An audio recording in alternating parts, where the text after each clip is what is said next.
Hi, everybody. Bob George here on a Monday morning, January 26th. Let the hype begin. Welcome back to the good old days of 2 weeks of nothing but Super Bowl hype. Anybody mind? I don't. Patriots heading back to the Super Bowl. Isn't that great? We're going to get a rematch with the Seattle Seahawks, who they met on Super Bowl 49, that barn burner of a game. So, how about this one? Will this game be a barn burner? Let's first of all talk about the conference championships, which took place today. All that and more coming up on the Boston Sports Podcast for Monday, January 26th. Please join us.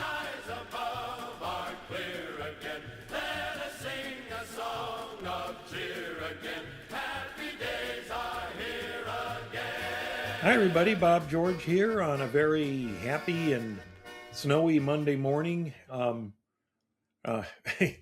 Actually, you gotta see where I am. But I know that most of you watching are probably dealing with the elements. And if you were one of the lucky people that got to go to Denver yesterday to watch the Patriots beat the Denver Broncos 10-7 to win the AFC Championship and punch their ticket to Super Bowl 60 in 2 weeks in Santa Clara, California.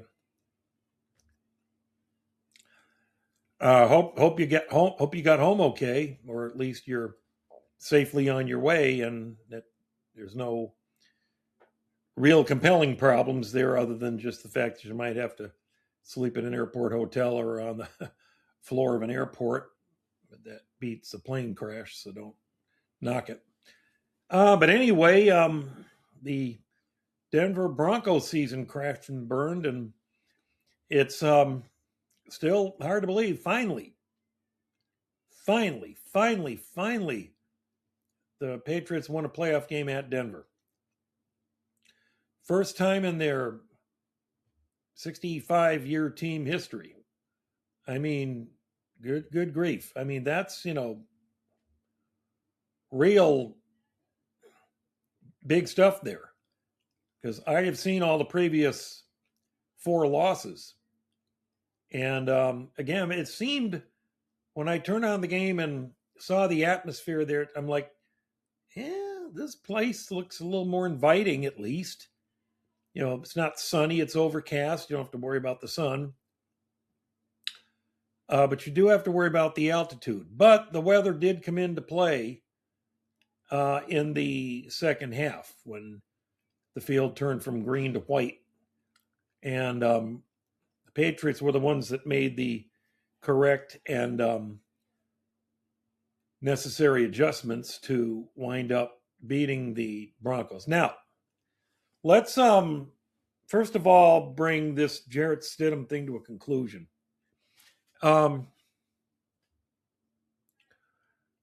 Did he play okay? Yeah, okay. But obviously he's no Bo Nix. If you've seen any of Bo Nix, the second-year quarterback from Oregon, and the Broncos answer to Drake May, he's good. And it is real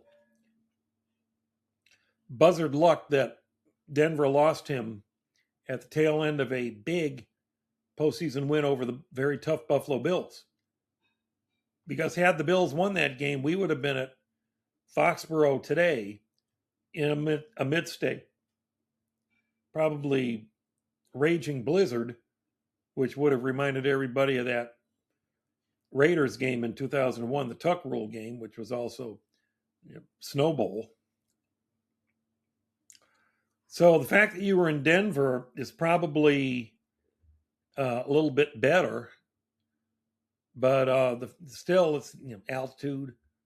By the way, speaking of the altitude, I don't know if you noticed this in the CBS pregame, but there are a couple Patriots. Camera was trailing them, maybe 4 or 5 guys, under the tunnel and into the Patriot locker room. And of course, they don't go in the locker room. They stop just at the entrance. And there's this wall just to the right of the entrance to the Patriot locker room, or the visitor locker room,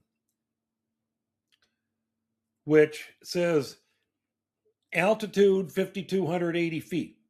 Altitude sickness is real. Okay? Now, I mean, that's kind of, like in the 1960s when they used to paint the visiting locker room pink, take out all the urinals and make it just, enclosed toilet areas, and some real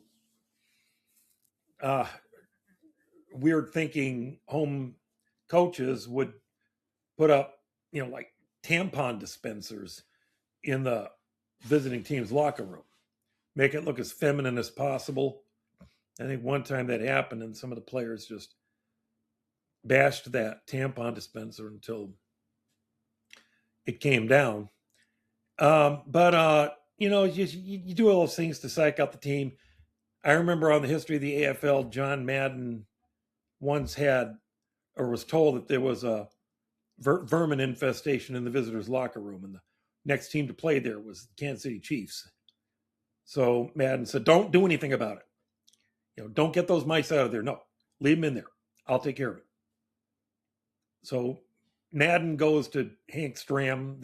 Again, you should hopefully know who these coaches are, and says, "Hank, I got to tell you something." You know how John Madden used to talk. "Hank, this is, I'm real sorry about this. It'll be just for this one time only. But there's been reports of mice in your locker room.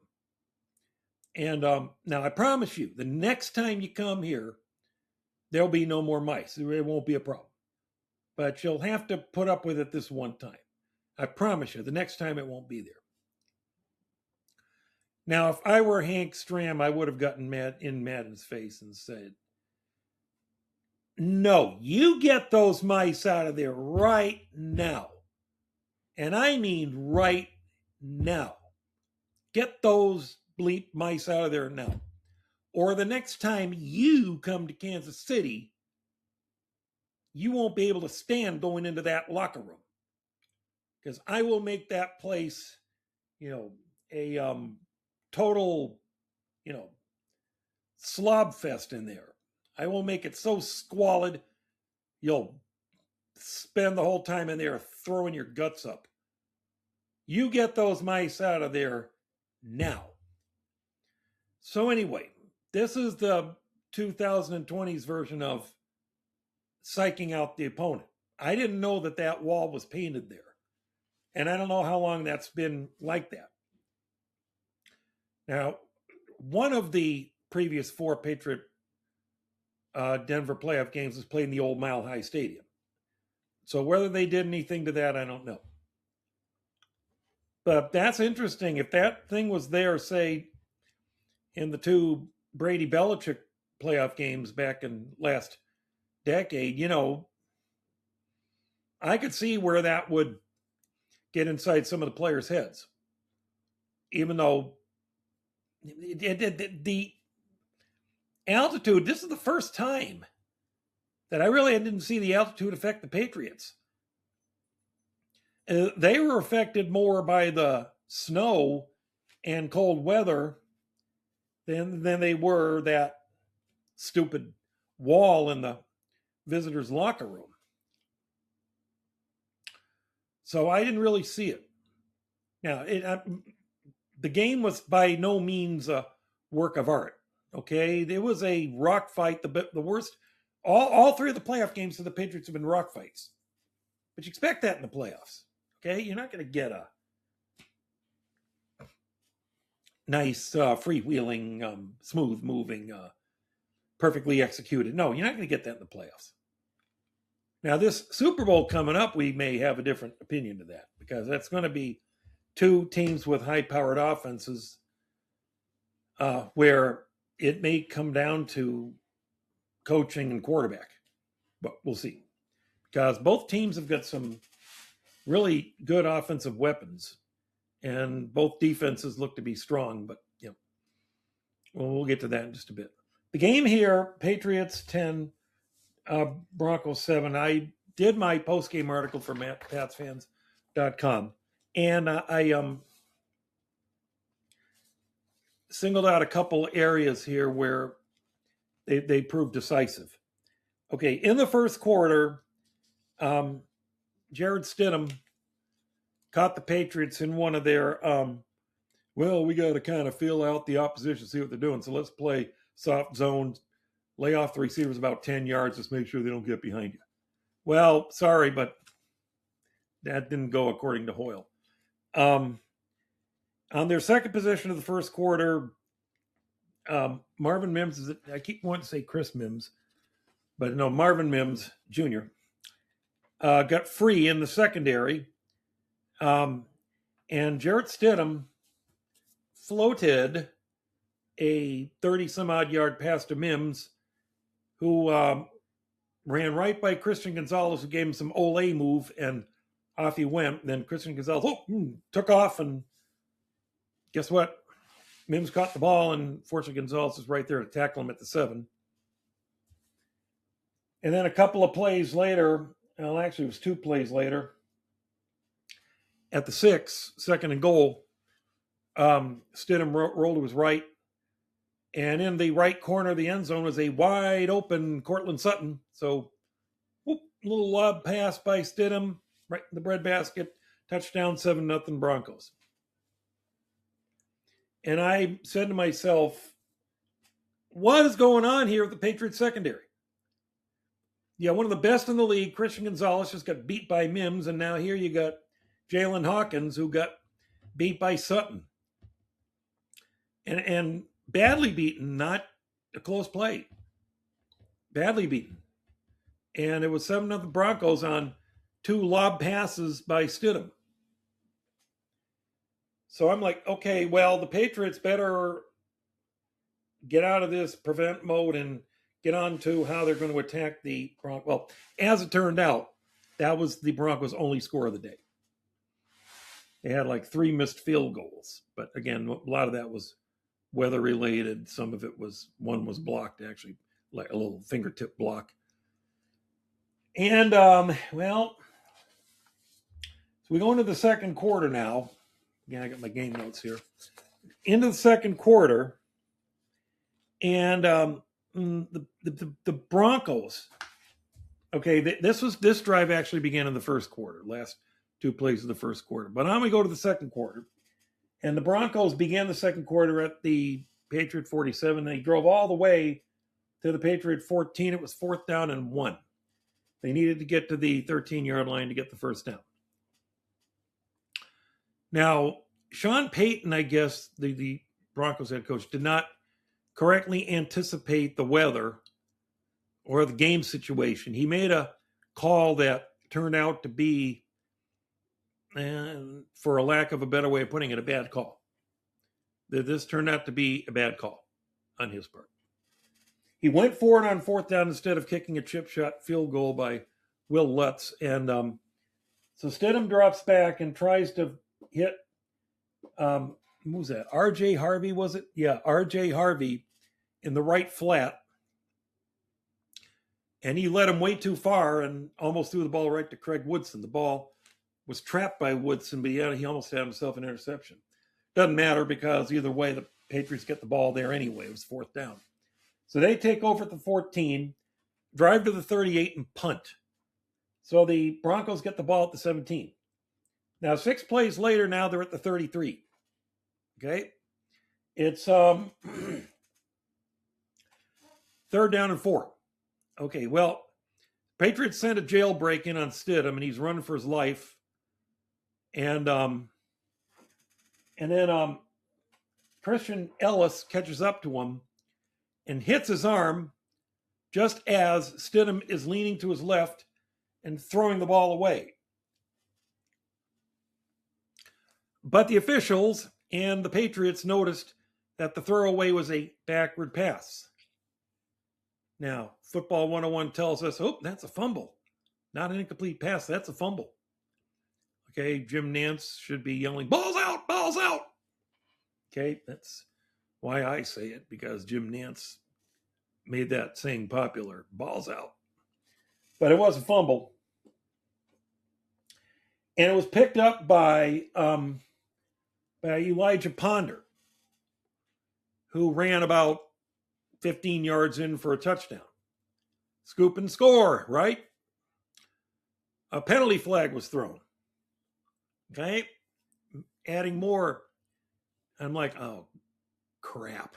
They're going to call roughing the passer against the Patriots or something, or defensive holding. And nope. Now, the referee went like this, which I thought was roughing the passer, but no. It was intentional grounding. It was intentional grounding against Stidham. Now,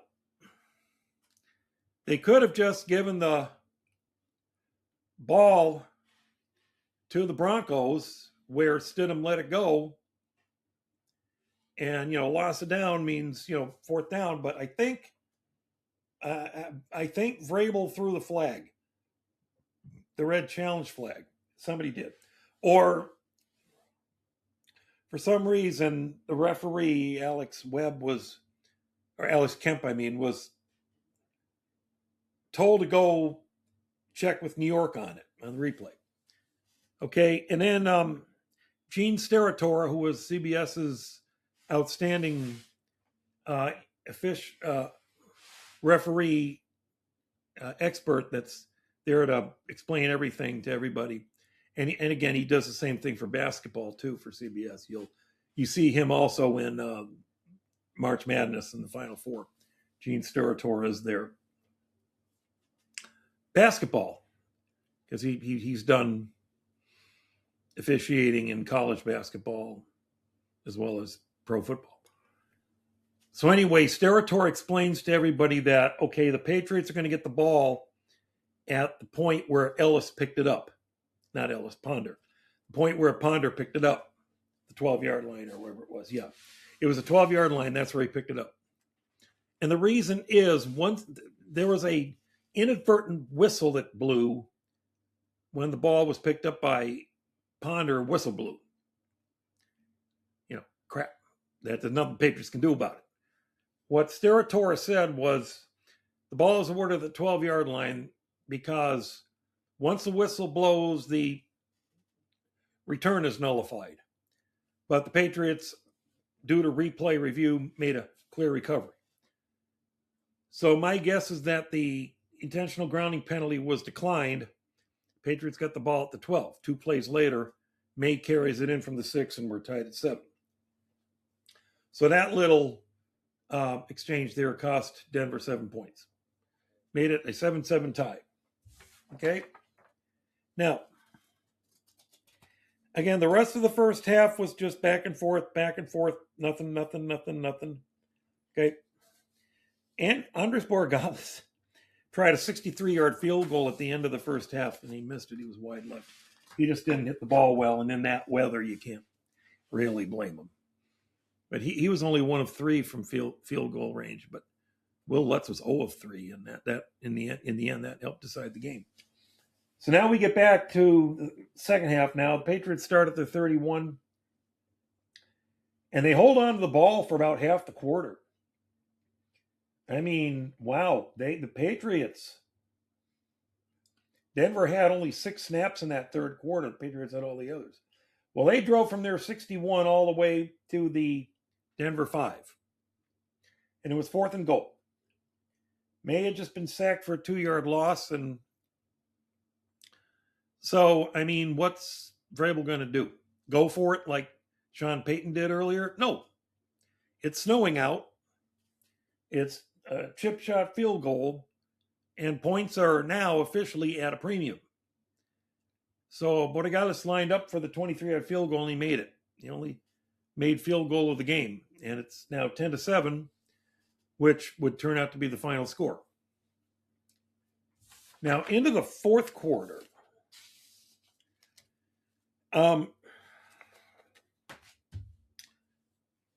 Patriots had an odd strategy in the fourth quarter. Real weird.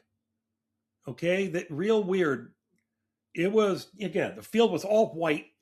Snow was still coming down. But the key to the fourth quarter was Mike Vrabel knew that they had Jarrett Stidham bottled up. You know, they really had the Broncos by the cojones there.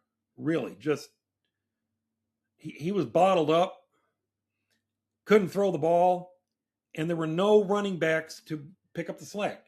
Again, J.K. Dobbins, they tried to play him that week, and he couldn't. He was ruled out on Friday. The great running back, he used to go to Ohio State like everybody else on the planet except me.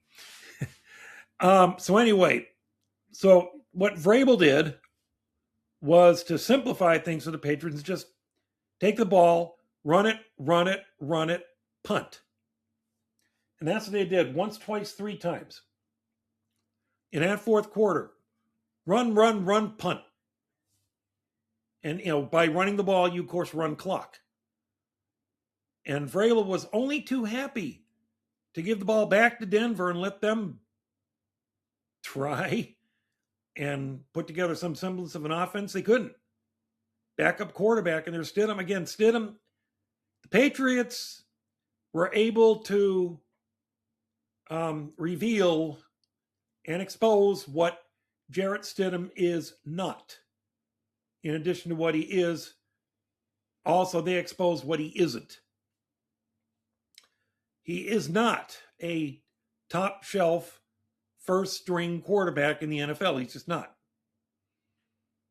Now, I mean, that's not to say, well, the Patriots made a dumb draft pick. No. They at the time had Tom Brady, and Stidham was just going to be another backup to compete for Brian Hoyer's job. And,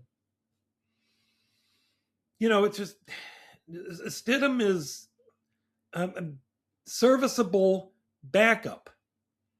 All week long, Sean Payton was trying to build into the next John Elway, for God's sakes.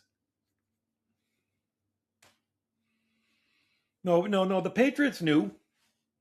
They knew they had him. So they just give the ball back to them every time. And then the Broncos, of course, punted the ball back to the Patriots, who went run, punt. So the fourth time the Broncos got the ball in the fourth quarter, Jarrett Stidham showed all the Patriots that, they were right.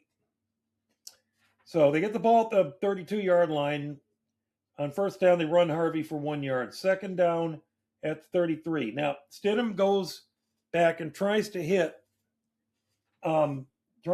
Mims on a deep right seam pass, okay, down the right seam. A route that maybe in days of old Rob Gronkowski might have run. So he tries to hit Mims and throws a watermelon up there, and then Christian Gonzalez was there, and I just started yelling, intercept it. And what do you know? All right. Well, I think I was yelling, pick it off. But yeah, he did. He picked it. Patriots got the ball back at the 36 and did not give the ball back to Denver for the rest of the game. The game-winning play, the game-sealing play, I should say, was a nice little maneuver on the Patriots. And here they were trying to give the ball back on this one. On this one, it was 1st and 10, 2nd and 6, 3rd and 6. Stevenson run, May run. Okay, but it was the May run, though, that... So anyway, on first down, this is like inside the 2-minute warning, and the Broncos are now out of timeouts. On first down, Stevenson ran for 4 yards. On second down, Stevenson ran for no gain. Third down. If the Patriots get a first down, game over. If they don't, they have to give the ball back to Denver, but time is running out. They don't have any timeouts. So they went with trying to end the game right there. And Drake May did a bootleg handoff and then reversed around to the left side and made a beeline for the first down marker.